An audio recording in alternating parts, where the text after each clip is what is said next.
गुरु प्यारी साध संगत जी, प्यार भरी राधा स्वामी जी। साध संगत जी, आज की वीडियो को पूरा ज़रूर देखिए। अगर वीडियो अच्छी लगती है तो वीडियो को ज़रूर लाइक और चैनल को सब्सक्राइब करना मत भूलिएगा। साध संगत जी, आज की जो साखी है वह सच्ची घटना पर आधारित है। साध संगत जी, जैसा कि आपको पता है, जब सत्संगी परिवार में जो है शादी हो या बच्चे पैदा हों तो वह सत्संगी परिवार यही चाहता है कि उसके जो वो है वह भी सत्संगी हो। तो साध संगत जी, आज की जो साखी है वह एक ऐसे सत्संगी की साखी है जो अपने पत्नी को ज़बरदस्ती नामदान लेने के लिए डेरे ले आता है, लेकिन उसकी पत्नी को इसके बारे में कुछ पता नहीं होता। तो साध संगत जी, जब बाबा जी को इसके बारे में पता लगता है तो बाबा जी ने उस समय उस सत्संगी से क्या कहा। तो साध संगत जी, जैसा कि आपको पता है कि बाबा जी हमेशा यही कहते हैं कि जो नामदान है वह उस परमात्मा की बख्शीश है और ये बड़े ही कर्मों से मिलता है। सबके नसीब में नामदान की बख्शीश नहीं होती। तो साध संगत जी, ये जो है बड़े कर्मों से मिलता है। तो साध संगत जी, ये जो साखी है वह सत्संगी की है जिसने शादी से पहले ही नामदान की बख्शीश ले ली थी, क्योंकि उसके परिवार में जो है नामदान सब ने लिया था, लेकिन उसकी जो शादी हुई थी वह गैर सत्संगी लड़की से हुई थी और जिसके कारण वह जो लड़की थी वह बाबा जी को इतना नहीं मानती थी। ऐसे ही उसकी शादी को 4 साल हो गए और अपनी पत्नी से वह कहता है कि तू भी नामदान ले ले। तो वह कहती है कि क्या मेरा नामदान लेना ज़रूरी है? तो वो कहता है कि घर के सभी लोगों ने लिया है, जब तू भी ले लेगी तो क्या होगा। तो वो कहती है मुझे नहीं लगता कि मेरा नामदान लेना ज़रूरी है, क्योंकि मेरे उस घर में भी किसी ने नामदान नहीं लिया है और सब ने जो है वैसे ही अमृत छका है, तो मैं भी अमृत छकूँगी। तो वो कहता है कि हम सब जो है नामदान लिए हैं, तू अकेली ही ऐसी है तो कैसा लगेगा। तो वो कहती है कि मैं तो आपको कभी नहीं कहती कि आप भी उस वहाँ पर जाएं, आपकी श्रद्धा है। और बाबा जी भी यही कहते हैं कि जिसकी जिस जहाँ पर श्रद्धा होती है वह वहीं पर ही जाता है। तो वह अपनी पत्नी को कहता है कि तुम लगता है कि मेरी बात नहीं मानेगी। तो वो कहती है कि ऐसे करने से क्या होगा, मैं तो यही चाहती हूँ कि आप जो है वो खुश रहें और हम भी जो है अपने अपने कामों में जो रहें। तो उसकी माँ कहती है कि ठीक है, जैसी तेरी मर्ज़ी है। और तभी वह कहता है कि नामदान तो इसे लेना ही पड़ेगा। तो उसकी माँ वहाँ पर आई थी। वो कहती है कि बेटा, बाबा जी भी यही कहते हैं कि जहाँ पर आपका दिल करता है आप वहीं पर जाएं, ऐसे ज़ोर ज़बरदस्ती से कुछ नहीं होगा। और वह भी ऐसे ही सोचता कर काम करते हैं। बाबा जी भी हमेशा हमें ऐसा ही कहते हैं, लेकिन वह कहता है कि मेरे मन में इच्छा है कि मेरी पत्नी भी जो है वह भजन सिमरन करे मेरी तरह। तो वह कहती है कि तुम्हारी बीबी जो है वह पाठ तो करती है ना, और उस पर मालिक पर कृपा तो है, तो तू ऐसी बातें क्यों कर रहा है। तो वो कहता है कि माँ, मैं इसे कल लेकर जाऊंगा और झूठ बोलकर इसे नामदान की पर्ची दिला दूंगा। इसे कहूँगा कि लाइन में खड़ी हो जा और कुछ लोगों ने सत्संगियों ने तुमसे पूछना है। तो वो कहती है क्या इसे पता नहीं लगेगा जब तुम झूठ बोलकर इससे पर्ची लोगे। तो वो कहता है कि मैं पहले ही सेवादारों से बात कर लूँगा। तो उसकी माँ कहती है बेटा, इसे पता चल जाएगा।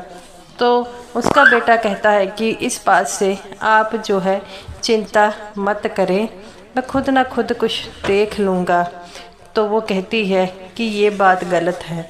अगर बाबा जी को इस चीज़ के बारे में पता लगा तो वह भी इस चीज़ के लिए गुस्सा होंगे। तो वो कहता है कि माँ आप इस बात की चिंता मत कीजिए। तो वह अगले दिन वैसा ही करता है, अपनी पत्नी को पहले ही सेवादारों से बात कर लेता है और तो उसे उसकी बीवी को पर्ची मिल जाती है और वह बड़ा खुश होता है। तो उसकी पत्नी कहती है ये किस बात की पर्ची है। वो कहता है कि हमने सेवा में जाना है, उस बात के लिए हमें पर्ची मिली है और तुमसे कुछ सवाल जवाब पूछेंगे, वह भी जवाब दे देना। तो वह कहती है ठीक है। पर्ची मिलकर वह घर आ जाती हैं और जैसे ही उनके ये नामदान होता है तो उसकी पत्नी को कहता है कि हमारी जो है 3 दिन की सेवा जानी है, तू भी सेवा में जाना। तो वो कहती है कि मैं सेवा में नहीं जा सकती, बच्चों के एग्ज़ाम हैं। तो वो कहता है कि मैंने उसकी टीचर से बात कर ली है, तो तू भी तैयार हो जा। तो कहती है ठीक है और वह चले जाते हैं। वहाँ पर जाते हैं और सभी बैठे हुए थे और वह डेरे में पहुँचते हैं, सेवा करते हैं, लंगर खाते हैं। अगले दिन इनको नामदान की बख्शीश होती है। रात को जब ये शेड में बैठे होते हैं, सारे नामदान की बातें करते हैं। तो इनकी बीवी कहती है कि ये नामदान की बातें कर रहे हैं। तो वो कहता है कि नामदान मिलना है ना, इसीलिए तो हमें सेवा के लिए बनाया गया है। तुम्हें तो पता है जब नामदान मिलता है तो काफ़ी ज़्यादा रश हो जाता है, इसीलिए हमें सेवा के लिए कहा गया है। तो उसकी पत्नी कहती है ठीक है। तो वो कहती है आज तो हमने कोई जो है थोड़ी बहुत सेवा की है। तो वो कहता है कल नामदान मिलेगा, कल और ज़्यादा लोग आज रात को आ जाएंगे, जिसके कारण कल हमारी सेवा लगेगी और हमारी सेवा पंडाल में लगेगी। तो वो कहती है पंडाल में। तो वो कहता है हाँ हाँ हमारी सेवा पंडाल में है। तो वो कहती है ठीक है। तो वो कहता है कि बाबा जी भी पंडाल में आएंगे। तो वो कहती है ठीक है। और अगले दिन जब नामदान की बख्शीश होनी थी तब जो है वहाँ पर बाबा जी भी थे और ये सब बैठ गए। और उस समय जब इस औरत को जो है बाबा जी के सामने लाया गया तो बाबा जी कहते हैं बेटा मैं तुमसे एक बात कहना चाहता हूँ। तो वो कहती है कि हाँ जी बाबा जी। तो वो कहता है कि बाबा जी कहते हैं कि बेटा तुम्हारा पति तुम्हें झूठ बोलकर नामदान के लिए लेकर आया है और इसीलिए जो है मैं तुम्हें नामदान नहीं दे सकता। तो वो कहती है कि मेरे पति तो ये बात कह रहे थे कि हम सेवा के लिए आए हैं। तो वो बाबा जी कहते हैं बेटा तुम्हारे पति ने तुमसे झूठ बोला है। तो वो कहती है तब वह कहती है बाबा जी आपको इन चीज़ों के बारे में कैसे पता। तब बाबा जी कहते हैं कि मेरे सत्संगी क्या करते हैं और क्या नहीं करते, मुझे इन बातों के बारे में सब कुछ पता है और तुम्हारे पति ने तुमसे झूठ बोला। तब बाबा जी के एक सेवादार को उसके पति के को बुलाने को कहते हैं और वो बीबी कहती है कि बाबा जी आप जैसी विनम्रता वाला मैंने कभी नहीं देखा। तो उसका पति हाजिर होता है और बाबा जी से कहते हैं कि तू इससे झूठ बोलकर नामदान लेकर आया है, तो क्या बात है। तो वो कहता है कि बाबा जी मेरा भी दिल करता था कि मेरी पत्नी जो है वो जो है मेरी तरह सत्संगी बने और आपसे नामदान की बख्शीश ले। तो बाबा जी कहते हैं बेटा ये ज़रूरी नहीं है, हम जो जैसा करता है वैसा करने दे और ज़बरदस्ती नामदान नहीं लिया जाता। अगर ये नामदान तू ऐसे ऐसे दिला भी देता, ये भजन सिमरन ना करती तो क्या फ़ायदा होता इसका भजन सिमरन का। तो वह कहता है कि बाबा जी आप बिल्कुल ठीक कह रहे हैं। बाबा जी कहते हैं बेटा ऐसे नहीं चलता, तुम्हें तो इसके लिए मिसाल बनना चाहिए कि ये भजन सिमरन करे। इसे ऐसे बताओ कि भजन सिमरन क्यों ज़रूरी है और ये जो करते हैं उसे कर लेने दीजिए। ऐसे जोर ज़बरदस्ती से रिश्ते नहीं चलते। तो वो कहता है कि बाबा जी, मुझे अपनी गलती के लिए पश्चाताप है। तो बाबा जी उस बीबी को कहते हैं कि बेटा, अब तो तुम्हें मैं नामदान नहीं दे सकता। तो वो कहती है कि बाबा जी, अगर मेरे पति चाहते हैं कि मुझे नामदान मिले तो वो आप मुझे नामदान दीजिए। तब बाबा जी कहते हैं बेटा, तुम्हारे पति क्या चाहते हैं ये ज़रूरी नहीं, तुम क्या चाहती हो ये ज़रूरी है। ऐसे ज़ोर ज़बरदस्ती से जो है नामदान नहीं मिलता। हाँ, अगर तुम्हें नामदान की बख्शीश चाहिए तो अगली बार तुम्हें नामदान मिलेगा, और वो भी जब बिना किसी से छुपाए, बिना किसी के झूठ बोले तुम्हें नामदान मिलेगा। तब वो बीबी कहती है कि बाबा जी, आप इतनी विनम्रता और इतना स्नेह है कि मुझे इस बात का ज्ञान हो गया है कि आप ही हमें इस 84 के जेल खाने से बाहर निकाल सकते हैं। बाबा जी कहते हैं बेटा, ये ज़रूरी नहीं, उस मालिक को जो है भजन सिमरन करना ज़रूरी है, और किसी भी तरीके से कीजिए, ये आपके लिए ही फ़ायदेमंद है।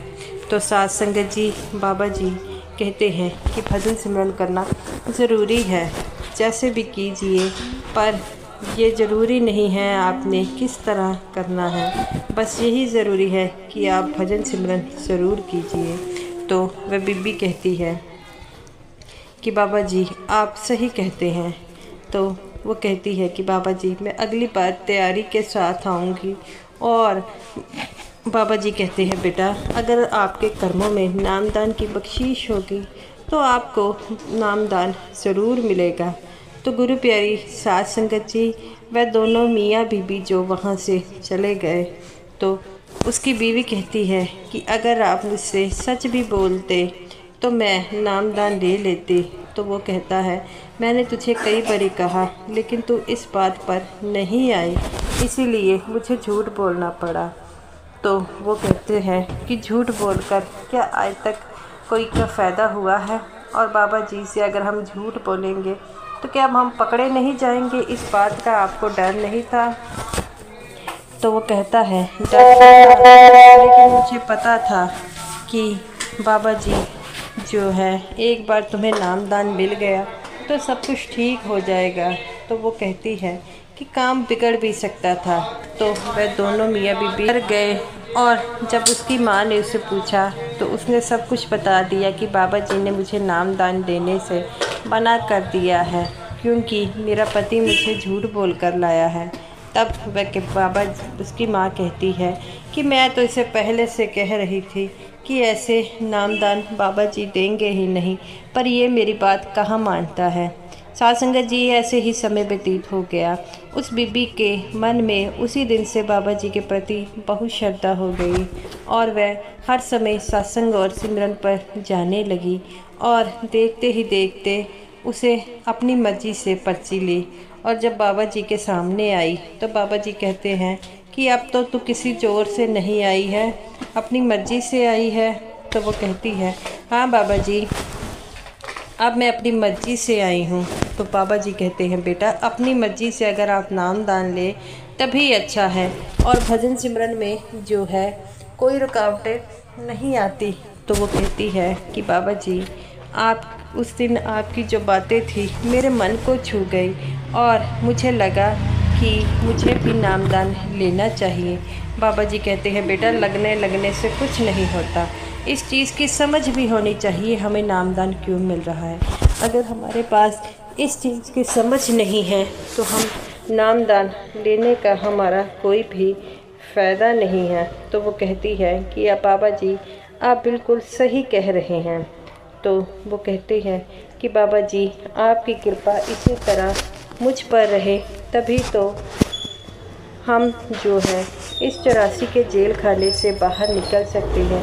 बाबा जी कहते हैं कि बेटा, उसके लिए तुम्हें भजन सिमरन ज़रूर करना होगा, क्योंकि वह ही एक ज़रिया है जिससे हम इस 84 के जेल खाने से बाहर निकल सकते हैं। साथ संगत जी, हमें भी भजन सिमरन ज़रूर करना चाहिए ताकि हम इस 84 के जेल खाने से बाहर निकल सकें।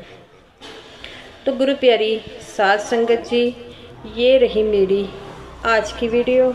अगर आपको ये वीडियो अच्छी लगी हो तो वीडियो को ज़रूर लाइक कीजिएगा और समूह साथ संगत जी को मेरी तरफ से प्यार भरी राधा स्वामी जी।